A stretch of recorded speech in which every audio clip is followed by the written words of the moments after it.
ஆஸ்திரேலிய வானொலிகளிலே நாம் இப்பொழுது ஒரு சிறப்பு நேர்காணலிலே உங்களை சந்திக்கின்றோம். இந்த நேர்காணல் மிக முக்கியமாக ஆஸ்திரேலிய தமிழ் சமூகம் கண்டிப்பாக பயன்பெற வேண்டும் என்ற நோக்கிலே இங்கே 2 இளையோர் வந்திருக்கின்றார். வணக்கம். வணக்கம். முதலில் இந்த வானொலியின் வழியிலே உங்களை சந்திப்பதிலே நான் மிகுந்த மகிழ்ச்சி அடைகின்றேன். என்றால் ஒரு முக்கியமான ஒரு விடயம், எங்கள் தமிழ் சமுதாயத்துக்கு தேவையான ஒரு விடயத்தை மக்களுக்கு கொடுக்க வேண்டும் என்ற ஒரு முனைப்போடு நீங்கள் வந்திருக்கிறீர்கள். எனவே அந்த வகையிலே உங்களுக்கு வாழ்த்துக்களும் நன்றிகளும். சொல்லுங்கள் ஜனகன், உங்களை பற்றி அறிமுகத்தை சொல்லுங்களேன்.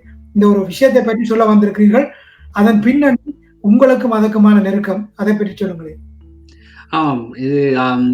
வணக்கம், என்னுடைய பேர் ஜனார்த்தன். நான் இந்த சிக்கிள் அமைப்பு, அதாவது Sydney university institute for community languages education என்ற, அது வந்து ஒரு இந்த யூனிவர்சிட்டி ஆஃப் சிட்னி அதனுடைய ஒரு அங்கம் என்று கூறலாம். இந்த அமைப்பின் முக்கிய நோக்கம் என்னவென்றால், இந்த நியூ சவுத் வேல்ஸ் அல்ல ஆஸ்திரேலியாவென்றே கூறலாம் இருக்கக்கூடிய அனைத்து சமூக மொழி பாடசாலைகள், கம்யூனிட்டி லாங்குவேஜ் ஸ்கூல்களுக்கு அதுக்கான தேவைப்படுகிற சப்போர்ட்டை வழங்க வேண்டும் என்பதுதான் இந்த ஒரு அங்கத்துடைய நோக்கம்.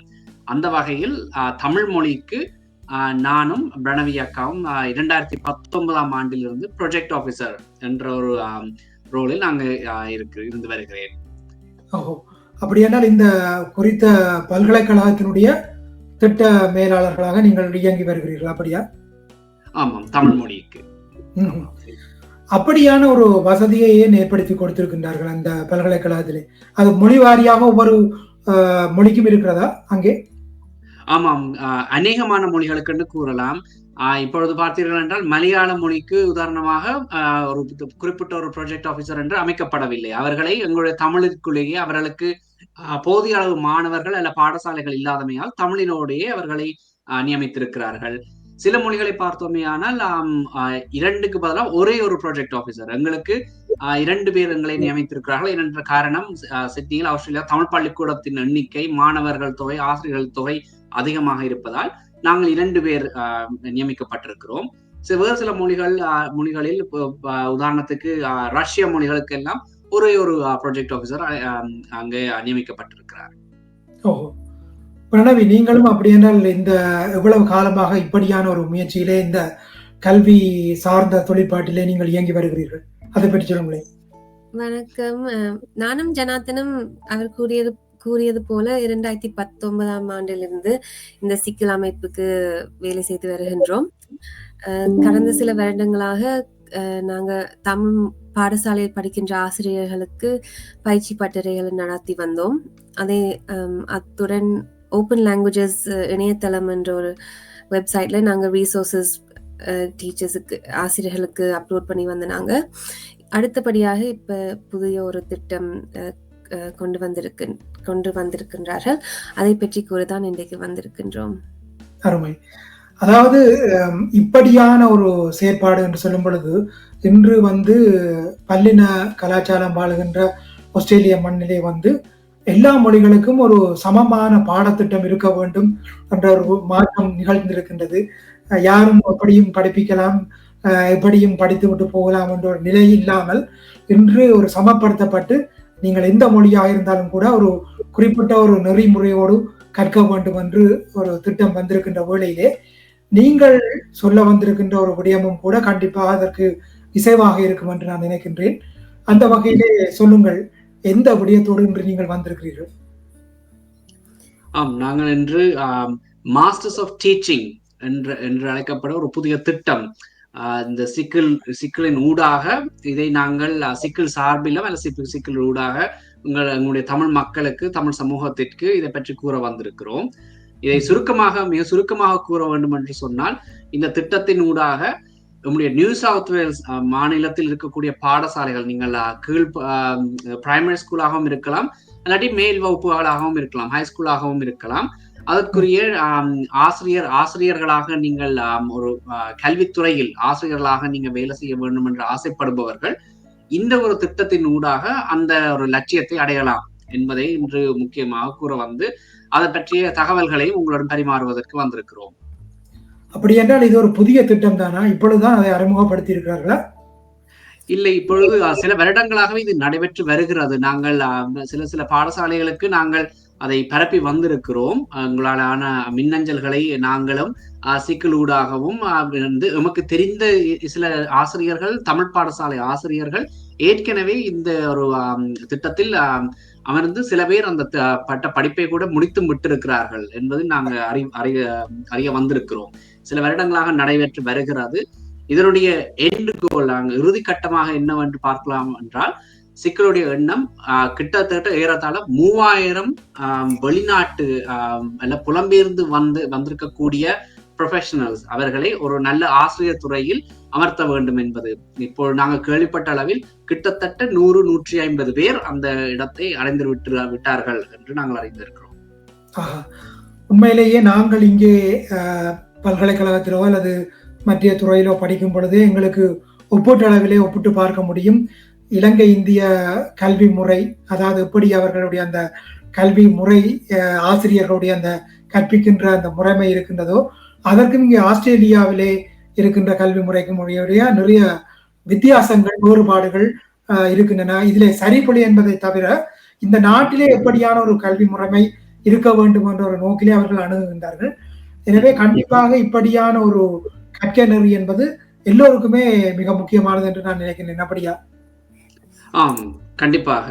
அவர்களுடைய முக்கிய எண்ணம், அவர்கள் வந்து ஒரு தமிழ் பாடசாலைகளுக்கு இது குறிப்பாக கொண்டு செலுத்த வேண்டும் என்பது சிக்கல் மிக ஆணித்தரமாக இருப்பதற்கான காரணம், எம்முடைய கல்வி முறை, நீங்கள் கூறியது போல கல்வி முறை நம்முடைய இலங்கை, இந்திய, தமிழ் பேசும் நாடுகளுக்கு ஏற்ற அவர்கள் ஆசிரியர்கள் படிப்பிக்கும் பொழுது நம்முடைய மாணவர்கள் அதை சரியான ஒரு இடைவேளை அவர்களுக்கு வேற பார்க்கிறது.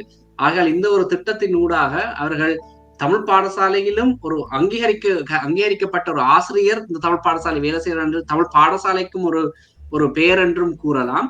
அதே சமயம் அந்த மாணவர்களுக்கும் ஆசிரியர்களுக்கும் இருக்கக்கூடிய ஒரு அந்த இடைவெளியை நிரப்பக்கூடியதாகவும் இருக்கிறது. மூன்றாவது, இந்த ஒரு திட்டத்தின் ஊடாக நீங்கள் உங்களுடைய வாழ்க்கை லட்சியத்தை மாற்றலாம். நீங்கள் என்ன வேலையில் இருந்தாலும் ஒரு கல்வித்துறைக்கு சென்று ஒரு ஆசிரியராக பணியாற்றும் அந்த சந்தர்ப்பமும் வருகிறது. நிச்சயமாக ஆசிரியர் சேவை என்று சொல்வார்கள். ஒரு கௌரவமான, அதாவது எத்தனையோ எதிர்கால சந்ததிக்கு ஒரு தூணாக, ஒரு பாலமாக இருக்கக்கூடிய அந்த சேவைக்கு நிச்சயமாக பலர் ஆசைப்பட்டாலும் கூட பல சவால்கள் அல்லது தனிப்பட்ட வாழ்க்கை முறையினால் அதை தேர்ந்தெடுக்க முடியாமல் இருந்திருக்கும். ஆனால் இப்படியான ஒரு கற்கை முறை என்பது கண்டிப்பாக ஒரு வகையிலே வழிவகுக்கும் என்று நினைக்கின்றேன். பிரணவி, நீங்கள் சொல்லுங்கள். அதாவது இந்த மாஸ்டர் ஆஃப் டீச்சிங், அதாவது முதுமானி கற்கை நெறி, அது அதனுடைய அந்த தன்மையை பற்றி சொல்லுங்களேன். இது ஜனா கூறியது போல, இது ஆஸ்திரேலியாவில் இருக்கும் அந்த ஆஸ்திரேலியன் பற்றாக்குறை குறைப்பதற்கு ஒரு ப்ரோக்ராம் தான் இது. அதனாலதான் இது உருவாக்கப்பட்டது. ஆஸ்திரேலியாவில் இன்னும் ஆசிரியர்கள் தேவை, படிப்பதற்கு, பிள்ளைகளை படிப்பிப்பதற்கு. அந்த இங்கத்தே கைட்லைன்ஸுடன் இங்கத்தே கற்கை முறைகளை தெரிந்த ஆசிரியர் தேவைப்படுகிறது. அதனால் இந்த திட்டத்தை கொண்டு வந்திருக்கின்றார்கள். இதில் பிள்ளைகள் கிளாஸ் ரூம் மேனேஜ்மெண்ட், பிள்ளைகள் எப்படி ஒவ்வொரு பிள்ளையும் வேறு வழியாக படிப்பார்கள், அதையெல்லாம் கற்றுத் தருவார்கள். மற்றது கல்வி முறைகள், அதையெல்லாம் இந்த கோர்ஸ் கவர் பண்ணும். அப்ப இதுல என்ன விசேஷமான விடயம் என்றால், இது முழுக்க ஸ்காலர்ஷிப் மூலமே நீங்க படிக்கலாம். ஒன்றுமே நீங்க பே பண்ண தேவையில்லை. அது தோராயமாக எவ்வளவு டாலர்கள் செலவாகும்? அதாவது இந்த ஸ்காலர்ஷிப் பண்ணாலும் கூட அதுக்கு கண்டிப்பாக ஒரு செலவினம் என்று இருக்கும். ஒரு மாணவர், அதாவது ஒரு இந்த கற்கை நெறியை எடுக்கக்கூடியவருக்கு தோராயமாக இவ்வளவு செலவு? ஒவ்வொரு வருடமும் 10,000 இந்த ஸ்காலர்ஷிப்ல 10,000 கொடுக்கிறோம். அந்த கோர்ஸ் ஃபீ இதில் அடங்கும். இப்ப 20,000க்கு உள்ளதான் இந்த கோர்ஸ் ஃபீ. 2 வருடங்கள் ஃபுல் டைம் நீங்க படிக்கலாம், அல்லது 4 வருடங்கள் பார்ட் டைமா படிக்கலாம். ஜனார்த்தன், நீங்கள் சொல்லுங்கள். இந்த முழு நேரம் அல்லது பகுதி நேரம் என்று சொல்லும் பொழுது அது அந்த பல்கலைக்கழகத்தினுடைய அந்த நிகழ்ச்சி நேரத்துக்கு ஏற்பத்தான் அந்த நேரம் இருக்கும், அப்படித்தானே? முழு நேரம் கண்டிப்பாக இது ஏனைய பட்டப்படிப்புகள் நீங்க மாஸ்டர்ஸ் என்று எடுக்கும் பொழுது பொதுவாகவே எந்த ஒரு துறையை எடுத்துக்கொண்டாலும் அவர்கள் ஒரு ஈவினிங் லெசன்ஸ் என்று கூறுவார்கள், பின்னேற வகுப்புகள் எடுப்பார்கள். அதே மாதிரி பிளெக்சிபிலிட்டி எல்லாம் நிறைய அந்த வகுப்புகளில் இருக்கும். அதே போலதான் இதிலும் கூட எமக்கு தெரிந்த சில ஆசிரியர்களும் கூட அவர்கள் மெயின் தொழிலாக பொறியியலாளர் ஒரு என்ஜினியராக வேலை செய்து கொண்டு தம்முடைய ஆசையில் நாங்களுக்கு இன்னொரு மாஸ்டர்ஸ் அந்த டீச்சிங்ல இருக்க வேணும் என்று சொல்லி வந்து இதுல கற்றவர்கள் இருக்கா. அவர்களோட கலந்துரையாடிய பொழுது கூறியிருந்தார்கள், குடும்பத்துடனும் வேலைக்கும் எந்தவித ஒரு அதிக பழு ஏற்படுத்தாமல் இந்த திட்டத்தை நாங்கள் மிக சுலபமாகவே முடித்திருந்தோம் என்று கூறியிருந்தார்கள். பிரணவி, இப்ப ஒவ்வொரு வருடமும் வந்து நீங்கள் ஏதோ சொல்ல வந்தீர்கள், அதை சொல்லுங்கள் முதலில்.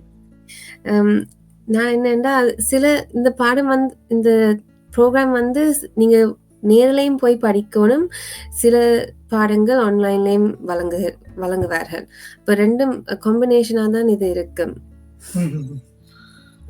இந்த கற்கனரி வந்து இவ்வளவு செலவீனம் என்று வரும் பொழுது கண்டிப்பாக அதற்கான அந்த செலெக்ஷன் கிரைட்டீரியா அப்படி தெரிவு செய்கின்ற முறைமையிலும் நிறைய விதிமுறைகள் அல்லது வழிகாட்டல்கள் இருக்கும். அதை பற்றி நீங்கள் யாராவது சொல்லுங்களேன், எப்படி அது அமைந்திருக்கின்றது? முதல் படியாக நீங்க உங்களுடைய விருப்பத்தை mteach வெப்சைட்ல போய் பதிவு செய்யணும். mteach.org.au நீங்க அந்த இணையதளத்துக்கு சென்று உங்களுடைய விருப்பத்தை நீங்கள் அது தெரிவிக்க வேண்டும். அதற்கு பின்பு அவர்கள் இந்த ப்ரோக்ராம் வழங்குவார்கள். ஒரு இன்ஃபர்மேஷன் செஷன் உங்களுக்கு தயாரித்து செய்வார்கள். அதில் இந்த ப்ரோக்ராம் பற்றி இன்னும் பல தகவல்களை தந்து இந்த திட்டத்துக்கு நீங்க பொருத்தமானவரா இல்லையா என்று அவர்கள் தெரிவு செய்வார்கள். அதில் சில நேரம் முதலாவதாக நீங்க ஆஸ்திரேலியாவில் PR இருக்கணும் அல்லது ஆஸ்திரேலியன் சிட்டிசனா இருக்கணும், அல்லது ஒரு குடியுரிமை இருக்க வேண்டும். அதற்கு பின்பு ஒரு பட்ட படிப்பு இருக்க வேண்டும். அது நீங்க ஆஸ்திரேலியாவில் இல்ல, நீங்க இலங்கை ஏதாவது நாட்டுல ஒரு பட்ட படிப்பு உங்களுக்கு கிடைச்சிருக்கணும். மற்றது அந்த பட்ட படிப்பு அந்த ஆங்கிலத்தில் மொழிபெயர்த்து அவைகளுக்கு கொடுக்க வேண்டும். இப்ப அந்த கோர்ஸ்க்கு அப்ளை பண்ணிக்கலாம்.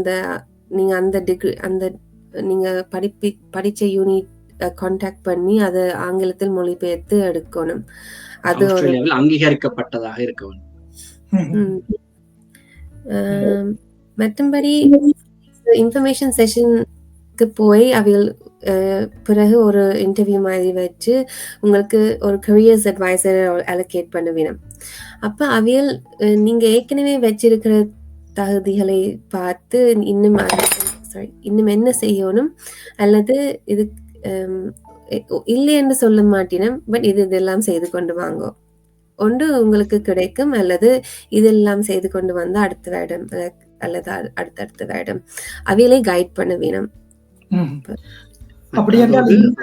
ஆங்கிலம் பேசும் திறமையும் அதில் அவர்கள் கவனித்து அதுக்கேற்ற உதவிகளையும் அவர்கள் வழங்குவார்கள். ஏனென்றால் இந்த நாட்டிலே வந்து நீங்கள் மற்ற அதாவது எங்களுடைய தாய்மொழியை கற்பித்தாலும் கூட அடிப்படையாக இந்த நாட்டினுடைய தேசிய மொழியிலும் பரிச்சயம் இருக்க வேண்டும். பிள்ளைகளோடு சகஜமாக பழகவும் பேசவும் அவர்களுக்கு வழிகாட்டவும் அது உதவியாக இருக்கும் என்ற நோக்கிலே அவர்கள் பரிசோதிக்கக்கூடும் இல்லையா? கண்டிப்பாக. அப்படி வரும் பொழுது இந்த நாட்டிலே வந்து அவர்கள் ஆசிரியராக இயங்கி இருக்க வேண்டும் என்ற ஏதாவது விதிமுறை இருக்கின்றதா? இல்லை.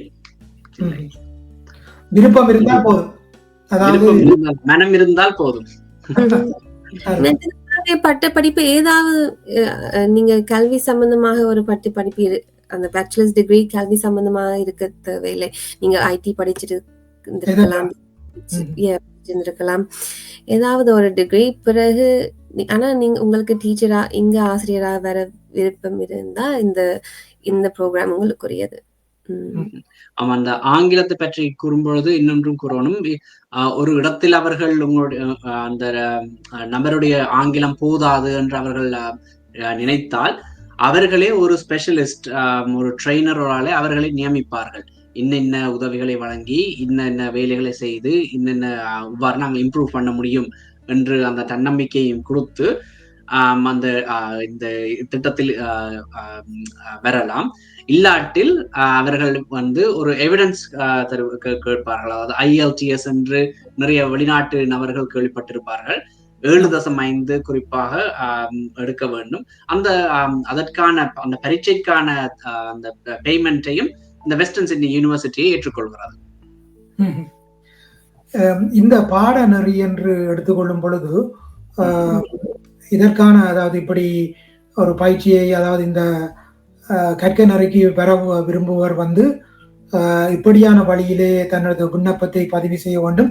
எந்த கால தேதி நிர்ணயிக்கப்பட்டிருக்கின்றது? அதாவது இந்த ஆண்டுக்கான இந்த கல்வி ஆண்டுக்காக எந்த தேதி அவர்கள் நிர்ணயித்திருக்கின்றார்கள்? 13ஆம் தேதி மே மாதம். அதுக்கு முன்பு நீங்கள் உங்களுடைய இன்ட்ரெஸ்ட்டை முதல் ரெஜிஸ்டர் பண்ணணும், பிற ப்ரோக்ராமுக்கு அப்ளை பண்ணணும். 50 பேர் இதுக்கு 50 பேர் இந்த ப்ரோக்ராம்ல எடுக்கினம். 50 பேருக்கும் ஸ்காலர்ஷிப் கிடைக்கும். அப்ப நீங்க அப்ளை பண்ணி உங்களுக்கு நீங்க அவியல் கேட்கின்ற விடயங்களை மீட் பண்ணீங்கன்னா உங்களுக்கு இந்த ப்ரோக்ராம் நீங்க ஃப்ரீயாவே படிக்கலாம். அந்த 50 பேர் என்பது எல்லா மொழி சமூகத்தையும் சேர்ந்தவர்கள். அவர்கள் அதாவது இந்த மொழிக்கு இத்தனை பேர் தான் என்ற ஒரு அளவுகோல் இல்லாமல் மொத்தமாக 50 பேரை எடுப்பார்கள். அந்த 50 பேர்ல நீங்களும் ஒருவராகக்கூடிய ஒரு வாய்ப்பு இருக்கும் என்று சொல்லுகிறீர்கள். அந்த 50 பேருமே பகுதி நேரம் அல்லது முழு நேரம் என்ற நோக்கிலே தங்களுக்கு விருப்பமான ஒரு நேரத்தை தெரிவு செய்யலாம். அப்படியா? நமக்கு தெரிந்து வேறு மொழிகளில் நிறைய வரவேற்பு கிடைத்து அவர்கள் ஏற்கனவே அந்த விண்ணப்பிக்க தொடங்கி விட்டார்கள். ஆகையால் நம்முடைய தமிழ் ஆசிரியர்கள் அல்லது வருங்கால தமிழ் ஆசிரியர்கள் முன்கூட்டியே தம்முடைய விருப்பங்களை தெரிவிக்க வேண்டும் என்பதற்காக தான் இந்த செய்தியை பரப்ப விரும்புகிறோம். அந்த இணையதள முகவரியை மீண்டும் ஒரு முறை சொல்லுங்களேன். எங்கே சென்று தங்களுடைய விருப்பத்தை தெரிவிக்க வேண்டும்? mteach.org.au என்ற அந்த இணையதளத்தின் ஊடாக இந்த நம்முடைய விருப்பத்தை தெரிவிக்கலாம். அது ஒரு கிட்டமுட்ட ஒரு செல்ஃப் டீச்சிங் என்ற மாதிரி வந்த உடனே கீழே ஒரு பெரிய ஒரு அழுத்தம் ஒரு புத்தான் என்று இருக்கும். அதை அழுத்திய உடனே ரெஜிஸ்டர் பண்ணலாம் கீழே அவர்களுடைய விருப்பத்தை.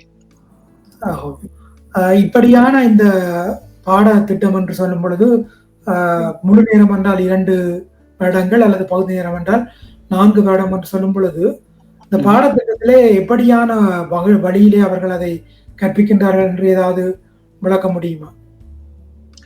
அதாவது நேர்வழியா இல்லாட்டி கணினி முறையாக? நான் சொல்லுவாரு ஏதாவது ப்ராஜெக்ட் ஒர்க் இருக்குமா அல்லது அசைன்மெண்ட் அப்படியான ஏதாவது ஒரு? ஆமா, கிட்டமுட்ட ஒரு யூனிவர்சிட்டி பல்கலைக்கழகத்தில் அவருடைய கல்வி பேச்சுலர்ஸ் டிகிரி எப்படி இருந்த அந்த அனுபவம் அதற்காக தான் அவர்கள் விரும்புகிறார்கள். ஏனென்றால் பேச்சுலர்ஸ் படிப்பு எப்படி இருந்ததோ அதே போலவே ஒப்படைகள், வீட்டு வேலைகள், மற்ற எக்ஸாம் பரீட்சைகள் எல்லாமே இதிலும் உண்டு. எனவே சொல்லுங்கள். இது நீங்க தமிழ் மொழி ஆசிரியராக வருவதற்கு மட்டும் இந்த டிகிரி செய்ய தேவையில்லை. நீங்க ஆசிரியராக வர விரும்பினா இந்த டிகிரி நீங்க செய்யலாம். தமிழ் செய்யணும் என்ற ஒரு கட்டாயம் இல்லை, எந்த மொழி செய்யணும் என்ற கட்டாயம் இல்லை. நீங்க இது படிக்கல 2 பாடங்கள் சூஸ் பண்ணணும். ஸ்பெஷலைஸ் பண்றதுக்கு மேத்ஸும் சயின்ஸும் சூஸ் பண்ணலாம், மேத்ஸும் இங்கிலீஷும் எதுவும் நீங்க எடுத்துக்கொள்ளலாம். தமிழ் கட்டாயம் என்று இல்லை. ஆனா தமிழ் செய்தான் எங்களுக்கு சந்தோஷம்தான்.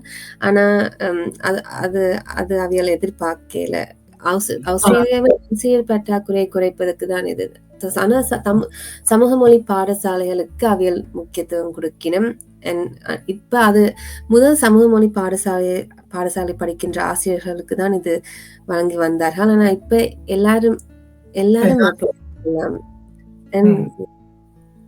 ஆகவே இது ஒரு தனிப்பட்டு ஒரு மொழி ரீதியான பாடத்துக்கு மட்டுமல்ல, ஒரு ஆசிரியராக எந்த துறையிலும் கணிதம், விஞ்ஞானம் ஏதாவது ஒரு துறையிலே ஆசிரியராக வருவதற்கும் இது ஒரு மிக சிறப்பான ஒரு உதவியாக இருக்கும். செகண்டரி ஸ்கூல் ரெண்டும் எடுக்கணும். நீங்க உங்களோட விருப்பம். நீங்க பிரைமரி டீச்சராகவும் ஆகலாம் அல்லது உயர்தர பாடசாலை ஆசிரியராகவும் ஆகலாம். அத்தோடு நீங்கள் முன்னர் கேட்டிருந்தீர்கள் இந்த திட்டம் ஏன் வந்திருக்கிறது என்று அதில் இன்னொரு குறிப்பும் அவர்கள் எடுத்திருக்கிறார்கள். அதாவது ஒரு புள்ளி விவரம் ஒன்றில் கண்டுபிடித்திருக்கிறார்கள்.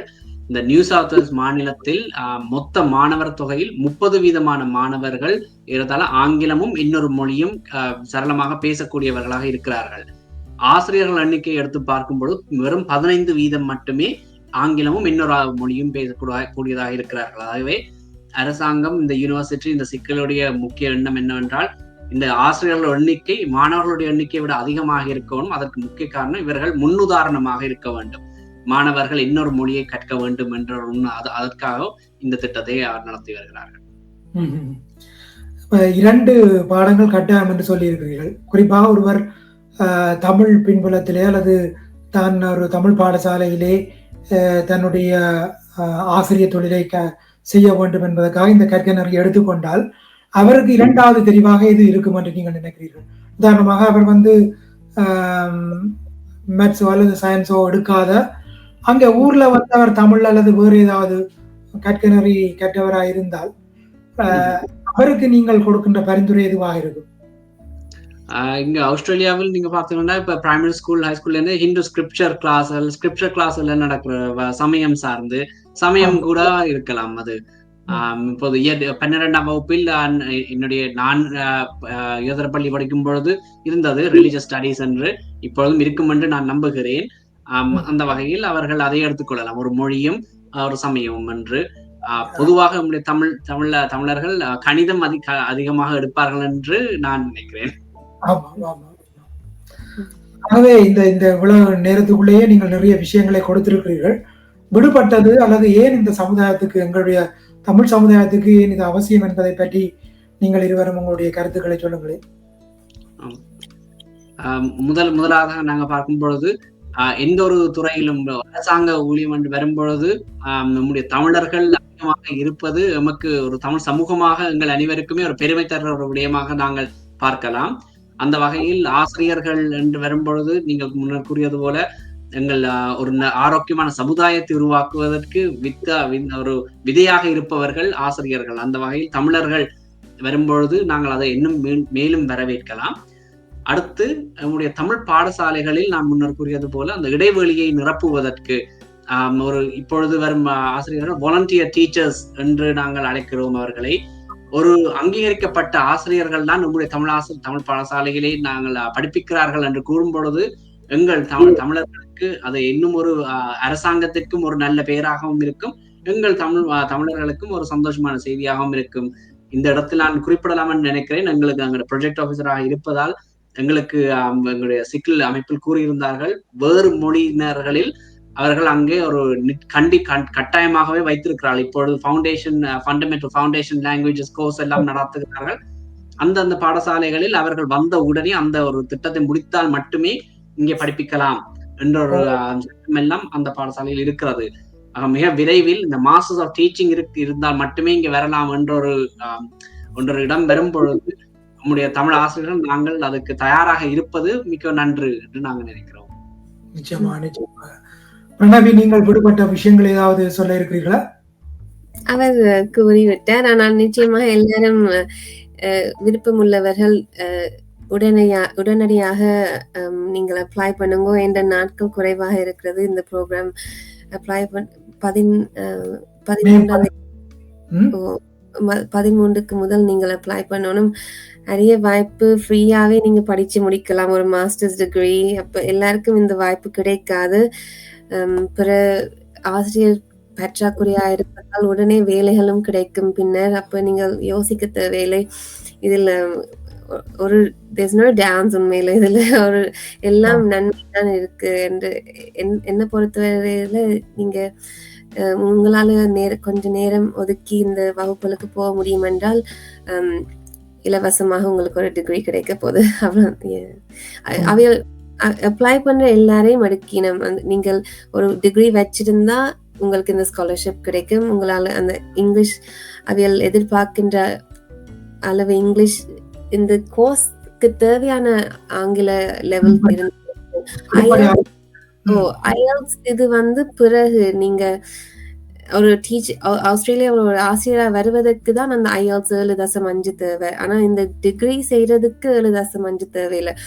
அவியல் உங்க அந்த அவியல் வைக்கின்ற அந்த இன்ஃபர்மேஷன் செஷன்லயே அல்லது அந்த இன்டர்வியூலயே அவியலுக்கு தெரியும் நீங்க இந்த கோர்ஸுக்கு தேவையான ஆங்கில திறன் இருக்கிறதா இல்லையாண்டு. அதனால நீங்கள் நீங்க முதல் இன்ட்ரெஸ்ட்டை ரெஜிஸ்டர் பண்ணுங்க. பிறகு அவியல் கான்டாக்ட் பண்ணி உங்களுக்கு உரிய அந்த பாதையை அவியலே விளங்கப்படுத்துவினம். அருமை. நன்றி ஜனார்தன் மற்றும் நன்றி பிரணவி. இந்த அருமையான ஒரு வாய்ப்பிலே எங்களுடைய மக்களுக்கு, எங்கள் தமிழ் சமுதாயம் வந்து கண்டிப்பாக இப்படியான ஒரு வாய்ப்பை பயன்படுத்த வேண்டும்.